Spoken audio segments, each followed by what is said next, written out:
உலக மக்கள் யாவருக்கும் கிறிஸ்து இயேசுவின் நாமத்தில் சமாதானம் உண்டாக கடவுது. இந்த உலகத்தில் நாம் பார்க்கிறோம், அநேகர் சொல்றாங்க, இவங்களுக்கு நான் எவ்வளவு நன்மை செய்தேன், இந்த மனுஷனுக்கு எவ்வளவு நன்மை செய்தேன், ஆனா எனக்கு கேடே செய்யறாங்க, என் மனசை ரொம்ப வேதனை அடைய செய்யறாங்க, என் வயிறை எரிய செய்யறாங்க சொல்லிட்டு கண்ணீர் வடிச்சு அழுகுறவங்களும் உண்டு. ஆனால் இப்பேற்பட்ட மக்களுக்கு ஒரு காரியத்தை வேதம் சொல்லுகிறது. நீதிமொழிகள் 17ஆம் அதிகாரத்துல 13வது வசனம், நன்மைக்கு தீமை செய்கிறவன் எவனோ அவன் வீட்டை விட்டு தீமை நீங்காது என்று சொல்லி. ஆமா தேவஜனமே, உலக மக்களே, நன்மை செய்கிறவர்களுக்கு ஒரு நாள் கேடு செய்யாத.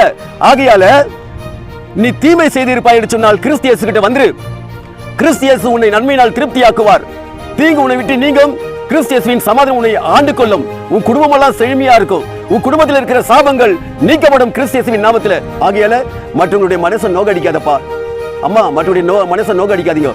மற்றவங்க மேல உண்மையை பொய்யா சொல்லாதீங்க, பொய்யை உண்மையாக்காதீங்க. கிறிஸ்து இயேசு உண்மை உள்ளவர். கர்த்தர் உங்களை ஆசீர்வதிப்பாராக.